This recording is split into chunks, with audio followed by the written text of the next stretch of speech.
Hello and welcome to the January market report. My name is Mike Mullet. I'm the broker owner of Blue Canoe Realty located in Westbrook, Maine. And for the next few minutes, I'm going to talk about the most important things happening in real estate right now. Here in the state of Maine, we are just coming out of a pretty historic blizzard, but Maine still is the way life should be. And if you've never been here, you should be here. Okay, so let's look at our numbers in Maine.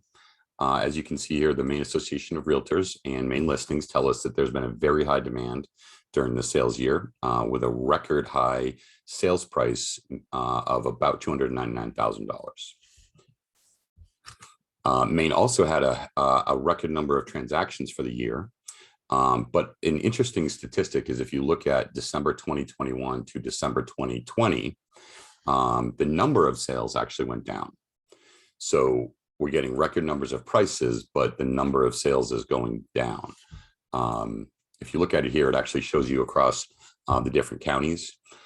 The two things I would point out is one, 5 different counties sold fewer homes in 2021 than in 2020.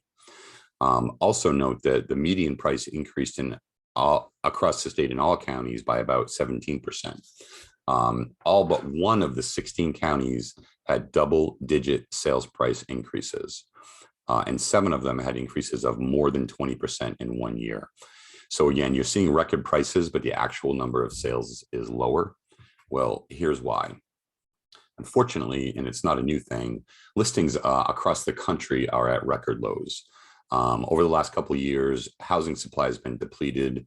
Experts are citing things like low mortgage rates, people's changing definition of home, and people's increased desire to own a home. But it is the truth. It is happening. If you look here, this shows you across the entire country, kind of a state-by-state graphic representation. So if you look at 2021 December versus 2020 December, the national average is that the amount of inventory on the market is down by 27%. You can see state by state, it's different. In Maine, we're down 36%. In California, they're down 27%.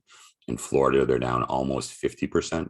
It's just everywhere. It's all across the country. The truth is, if you're a realtor, then you understand if we had plenty of inventory, we could sell a lot more homes, but we don't. We don't have the inventory. It's kind of a supply chain issue. It's also happening in other industries. It can make it challenging to buy a home without a doubt.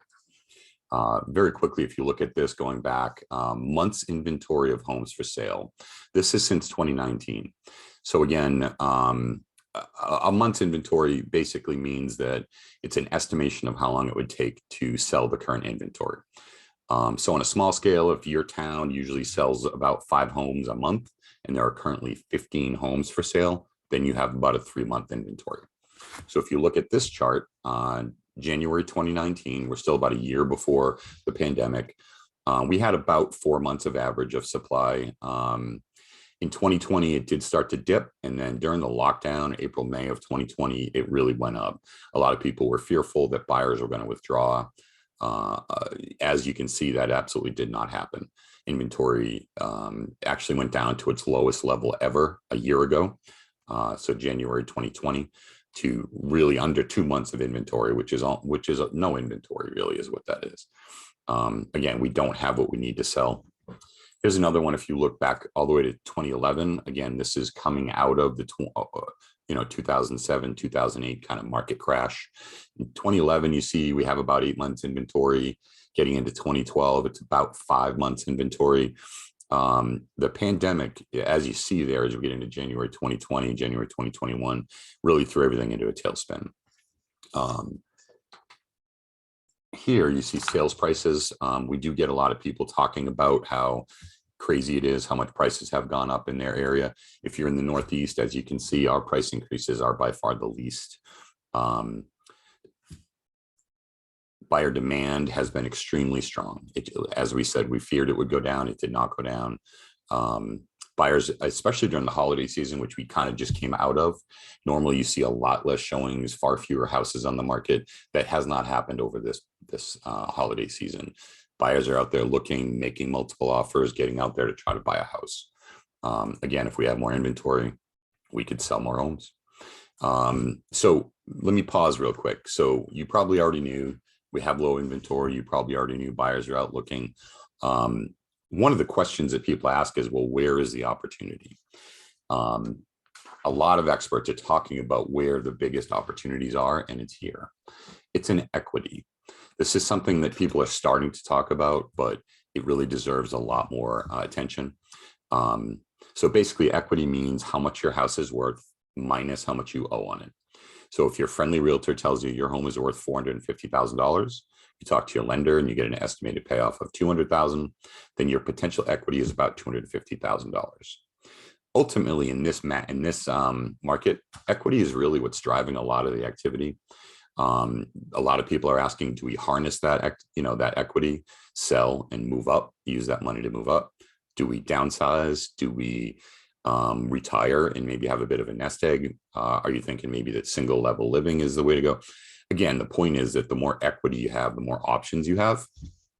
That's something to keep in mind as you start looking at kind of how this market is shaping up. CoreLogic is one of our one of our key predictors of kind of what's going on. So reporters and the predictors. This is an interesting one to take a minute and look at. On average, the average home equity gain for U.S. homeowners with mortgages was $57,000. That's a gain in equity of $57,000. That's a 31% increase in the amount of equity that U.S. homeowners have. It's actually a $3.2 trillion increase in the amount of equity that people have. A lot of that has been driven by home prices. Obviously, the higher prices are, the more equity you have. But that really is the truth right there. Equity has increased. So equity is really the shining star of this market. Again, state by state, if you look here in Maine, the average equity growth is about 41,000. In California, it was about 119,000. In Texas, 43. Oklahoma, 22,000. Again, some of these have to do with where those prices start from, where do they go to? One thing about equity gains is that they have really helped people to avoid things like foreclosure, forbearance, distress sales, which we have not seen a whole lot of. No doubt, the financial benefit of owning real estate is in building wealth, in part is building equity. And that's what's happening in a big way right now across the country. So for 2021, what we saw, quick review, record low inventory, higher prices, and a lot more equity. So what does that mean for 2022? It's a good question. If you're a realtor or if you're a mortgage professional, the question you probably get, if not, how's the market, is, are rates going to go up?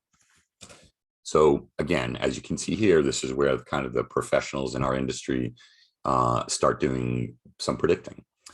As you can see, all of them are predicting some rates going up, but not huge increases, still under 4%. Again, nobody who does any of this for a living is going to tell you exactly what's going to happen. What we're telling you is what experts are saying. This is what experts are saying. Rates are not predicted to go crazy. Again, even a small jump, even if you get up towards 3%, 4% is still a great rate. If you look back to 2016, this is where rates have been. So they were hovering around 4, they were down in 3s, they were up near 5 in 2019, 2018, really crashed in January, a year ago. And then again, here we are. They're still around 3.